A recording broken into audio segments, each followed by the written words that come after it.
How's it going, everybody? This is Cameron White with White Light Astrology, giving you guys your February 2019 horoscope for Leo, Sun and Rising.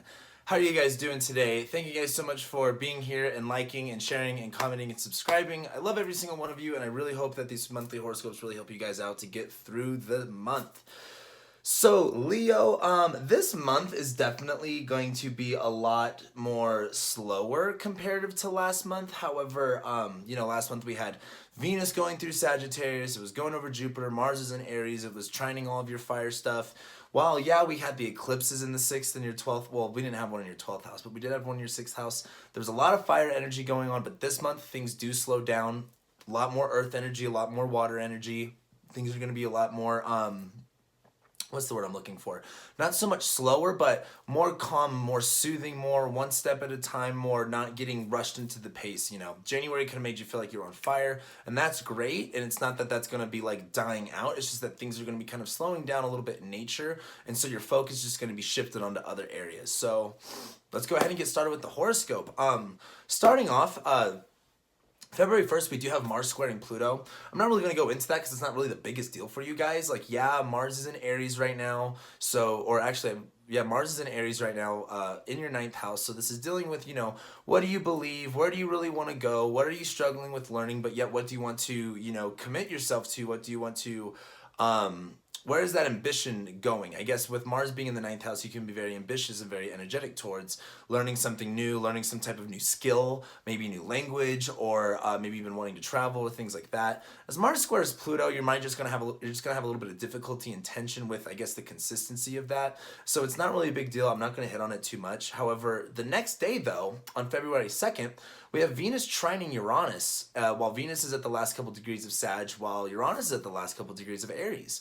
So while Venus is in Sagittarius in your 5th house, where you're feeling a little bit more of the love, you are, Venus is wanting to create value. She's wanting to explore in Sagittarius, and she's in your 5th house of love, romance, children, all that kind of good stuff.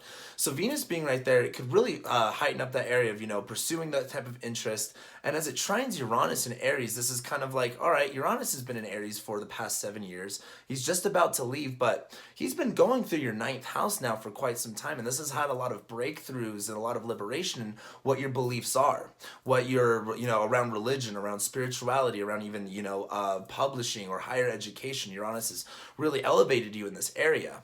And as Venus is trining that in Uranus, I think this is going to be a really good time to focus on, hey, what do you want to create? What are you pursuing? What do you love to pursue? And as it trines Uranus, this is like, hey, do you believe that you can do that?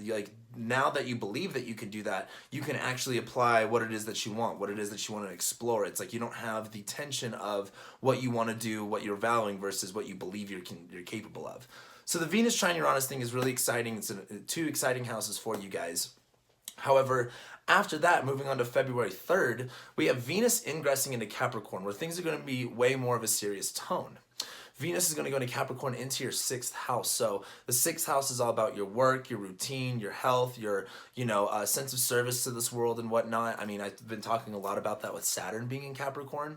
However, as Venus enters Capricorn, this is where Venus is, she's wanting to have value. She's wanting to see the rewards in things. And this is in Capricorn. So Venus is very much liking the rules. Venus wants to be disciplined. Venus wants to be not necessarily restricted, but she wants to concentrate her energy. Venus is looking for efficiency and effectivity. She's looking for discipline. She's looking for seriousness. And this is in your 6th house of, your work and routine. And as Saturn's going through here, as you're, kind of like, all right, what are the health issues that you have? Also, what do you need to establish more as far as a routine goes, or your work or your employment? Venus going right there is just really adding the value and going, okay, what do I need to commit myself to? Where do I need to, where are the rules good? Where can following the rules really help? It's kind of like when you build build some furniture from IKEA. Don't not read the directions. Read the directions, you'll build it and soon enough, eventually. But don't not read the directions. You'll just mess everything up. Venus in Capricorn is valuing the directions, valuing the rules, and is really looking at how we can enjoy these type of things. And as Venus goes through your 6th house, this is going to be a time to really go, what is my work ethic? What does my routine look like? Where is my health at? And where can I add more value to that and add more efficient and effective, value and motive in the sense, meaning, Venus is wanting you to focus on this area, but she's wanting you to enjoy it. She's wanting you to find the best possible way to, work up your routine. If you got stuff going on with your employment, maybe you're restricted in that area. Venus is wanting you to find the joy in that. Venus is wanting you to go, okay, where can concentration and limitations actually help? So after that, on the next day, this is still the first week of February, we have the new moon in Aquarius. And this is going on in your 7th house. So this is a really big deal. You have the Mars retrograde over there, and the South Node eclipse is in the 7th house of, relationships. And as you have this new moon in the 7th house in Aquarius, this is about going, hey, where do I need to not necessarily start new in relationships, but where can I connect myself again? My Mars and retrograde in Aquarius may have had you feel disconnected in that area of personal relationships, one-on-one relationships. And as that kind of, didn't necessarily go unresolved, Mars just moved on. This new moon is kind of like, all right, let's find a way to reconnect. Let's find a way to connect into something different. How can I see things in a more, now that I've detached, how can I see things in a more healthier perspective that I can sink my teeth into, that I can start to connect to myself with? You know what I mean? Now that you've seen the bigger outside perspective, now you can go back in with confidence knowing what you're looking at. A couple days later though, on February 10th, we have Mercury going into Pisces. So this is when things are going to get a little bit weird as Mercury enters your 8th house of other people's resources, inheritances, death, taxes, fears, nasty places, it's change, it's growth. That's the 8th house. And as Mercury goes in this area, he's going into detriment in Pisces. So Mercury's trying to communicate a message in this area, and it's unclear, it's foggy, it doesn't really make as much sense, and it's not really tangible. So as Mercury goes to this area, expect to maybe have some, there will be a Mercury retrograde later on in Pisces, but before then, expect to have a little bit of confusion, maybe a little bit of miscommunication, but not like we'll have it with Mercury retrograde. But as Mercury goes into Pisces in your 8th house, this is where the themes of the 8th house are going to be a little bit more prevalent, but a little bit more confusing and lost than normal. And we'll be talking a lot more about that as we go through, because Mercury's got a whole bunch of other stuff he's doing.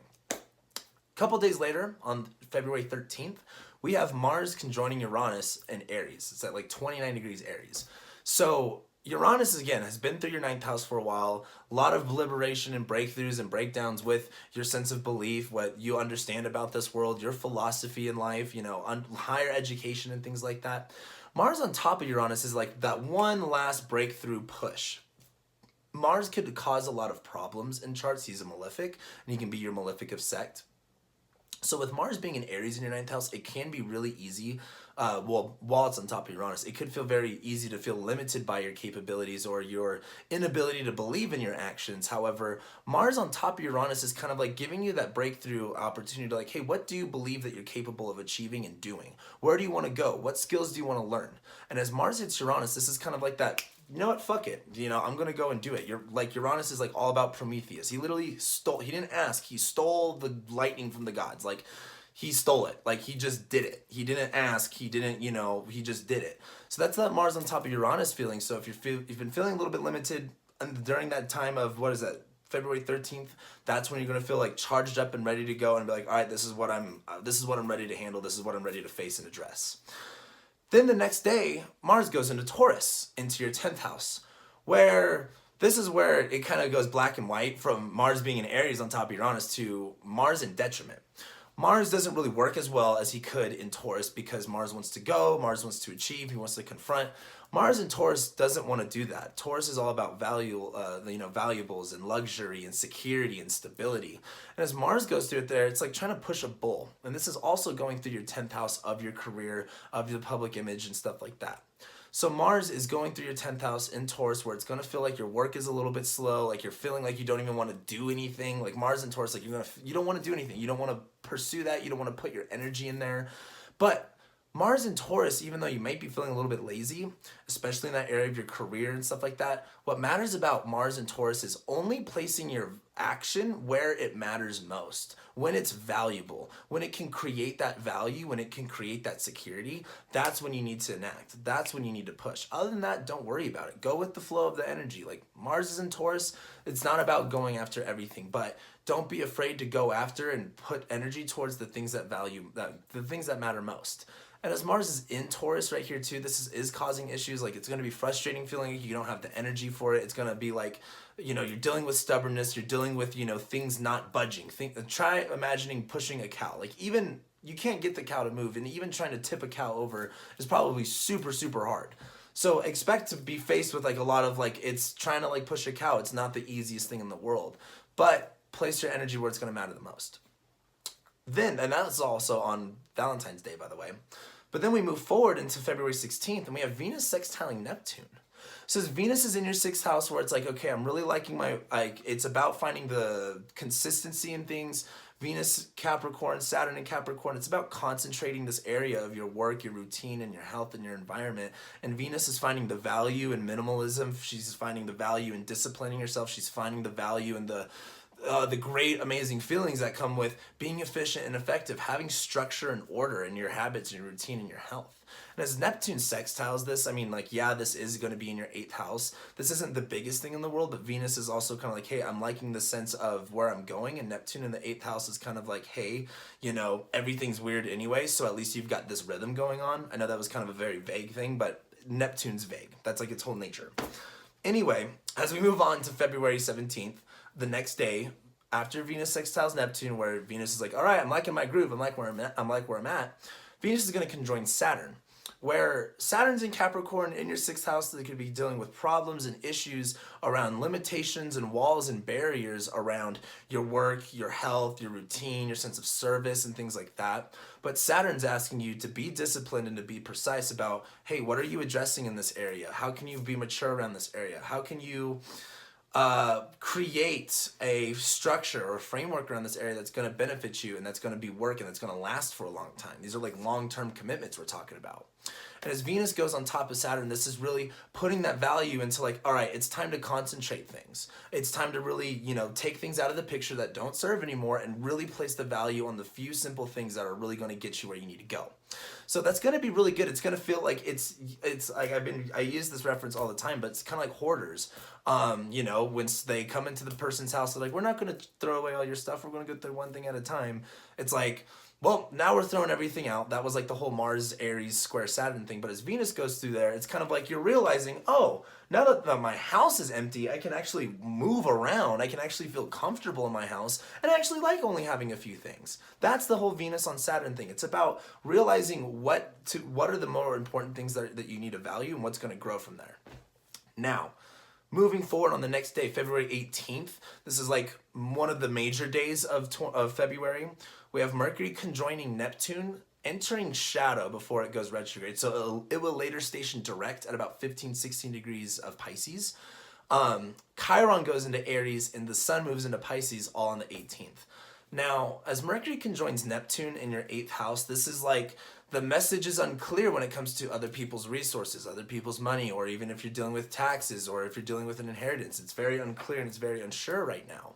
And as Mercury goes to this area too, where we are talking about death and transformation on a very, spiritual level, Mercury conjoining Neptune is like, this change is weird and this change doesn't necessarily make sense. So you've got to wait to see it through. Mercury's going to retrograde and come back, so it's not the end of the world. But as Mercury hits Neptune, this is about being open to the experience of change. It's about being in the moment. Where Mercury was retrograding in Sagittarius, where it needed to get its precise shot, Mercury in Pisces being on top of Neptune is enjoying being where you're at. It's not about having a specific target, having a specific goal, having a specific message. It's about relaying the right message for the right time, and that's going to come to you. It's not something you're going to be able to plan out before. It's about addressing and handling situations as they come and as they present themselves, and handling it in the way that you feel is best at that moment. That's going to be your best bet with Mercury going over Neptune. But as it goes into shadow, where it's eventually going to square Jupiter a couple times and go back over Neptune, just know that during this change and during this process where things are going to look confusing, things are going to be lost, things are going to be a little bit scary too, because it's scary to be lost, just know that we're going to come back over this. On the 18th, Chiron also enters Aries. So it's finally getting out of Pisces and that weird, Chiron going through Pisces in your 8th house has probably been weird in itself. But as Chiron goes into Aries, this is talking about your 9th house of your beliefs. And this is about, I've been using the analogy in my past couple videos of Chiron and Aries being like physical therapy, like after a bad car wreck. Like, yeah, sure, you may not be able to really function your whole body all too well, but as long as you just take some physical therapy, you work out a little bit more, you'll be able to handle those things. And as Chiron goes into your 9th house, this is going to be a very spiritual thing where you really have that physical therapy of if this is what I believe, this is what I can achieve. So Also on the 18th, the sun will go into Pisces, where now with Mercury in Pisces on top of Neptune, the sun's going to be in Pisces. You know, Neptune's also there too, but the sun being in Pisces, where the whole, I guess the theme of the eighth house is going to be very prevalent. So the eighth house is also like occult things and weird things, so you can be feeling a little bit more into your practice. However, the sun is just basically lighting up the certain area and just kind of telling you, hey, this is what the theme is. And for you, that's change. For you, that's the unknown. For you, that's going through, you know, growth, going through a process. This can also manifest in, like, again, like eighth house things like other people's monies and taxes and whatnot. But this has a lot to do with, like, hey, you're going through growth, you're going through change. It's an uncomfortable place. Do what you have to do at the best of your abilities at the when you need to. But then moving forward on the next day, on February 19th, we have the full moon in Virgo. And on that day too, Mercury's going to sextile Neptune. And then we're almost done with 2019. Jesus, we're not done. We're almost done with February after that. But on February 19th, we have this full moon in Virgo, where as we have the sun in Pisces and Mercury in Pisces, this full moon in Virgo is kind of like basically kind of getting the message clear of where your money is at, what do you own, what do you possess. The eighth house being more of that change factor. The moon and the full moon in Virgo is kind of realizing, okay, if this is the change that you're going through, what is it that you have that's going to help you go through there? What do you physically possess that's going to be the right tool or the right trick up your sleeve that's going to help you get through this? It's kind of like, you know, you're calling audibles all this month. It's, you know, you're not going to really know the plan ahead forward. However, you're calling audibles all this month. So when we have this full moon in Virgo hit, it's kind of like looking at, hey, what do you have? What do you own? What do you possess? What does your money look like? And where can you best strategize? I guess, what's your strategy with implementing that? Mercury's also going to sextile Saturn, where Saturn's in your 6th house, Mercury's in your 8th. I guess if you're dealing with anything with finances too, this is going to be a really big month. However, Saturn's in your 6th house, where it's like, hey, things need to be more efficient and effective on a day-to-day scale. Mercury in Pisces is, yeah, it's calling audibles, it's saying what it needs to say at that moment, but Saturn's being very supportive of that, of not letting yourself say too much, not getting carried away with what the moment is inquiring, or I should say requiring of you. Saturn's kind of like, hey, keep it minimal, keep it simple of what you're trying to explain. But then after that, on February 22nd, we have Venus conjoining Pluto. And this is like, you know, Pluto's been over your 6th house for a while, so it's brought a lot of, you know, lots of underlying themes of like chaos and change when it comes to your work, your routine, and your health. And Venus on top of Pluto is kind of looking at the whole situation and going, out of all the bad that's happened, what have I learned? What good has come out of this? It's kind of like, I used this reference in the Aries video I did, was Pluto is kind of like the Black Plague, and Venus going on top of there in Capricorn is like, well, at least we learned how to wash our hands and have proper hygiene. So as Venus goes over Pluto, it's like, it's not going to look the prettiest, but there's going to be this area of where it's like, what change has occurred? What problems have really manifested that have completely changed you in that area of your 6th house? And you got to look at that and go, what good came out of that? What did I really learn? What value, what lessons can I get out of that situation? How can I implement those now? As we move forward, though, on February 22nd as well, Mercury's going to square Jupiter for the first time of 3. And as Mercury squares Jupiter, Jupiter's like in your 5th house right now. Romance, relationships, sex, children, your art, your creativity, that whole area is being expanded right now. It's being, you know, up in the air. Jupiter wants you to explore that. As Mercury squares Jupiter, though, it's kind of like, maybe you're not getting the full picture. Maybe there's something there that it's kind of like, Jupiter wants you to expand on this area, but Mercury in Pisces is like, where do I expand on this? Like, where does this really go and where does this really lead? And that's not to say, like, you know, you're just going to ask that question and never get an answer. Mercury's going to retrograde and square Jupiter a couple times, and we'll talk about that more in March. However, just know that that question, that observation is going to be prevalent on the 22nd of kind of like, where is this going? Like, what does this mean? How is this going to grow into? What is this going to blossom into? Then on the 25th, we have Venus conjoining the South Node. So the South Node, again, where the eclipses are going to be, it's in your 6th house. It's what we need to let go of. It's what doesn't serve us anymore. It's the past. And there's something that we've got to look at in this past. There's something that we've got to understand about this in order to implement ourselves moving forward.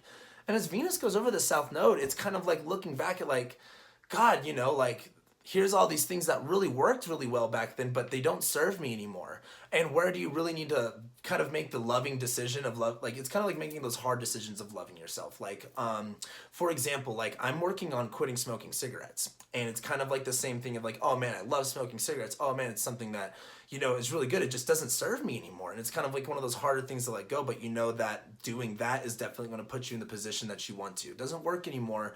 And realizing, however, you know, what worked, being excited, being focused on, you know, I guess the good way to put it would be like, back then, like for me, cigarettes really helped me get through my anxiety, really helped me escape a lot of situations. And yeah, while that worked in the past, that doesn't serve me anymore.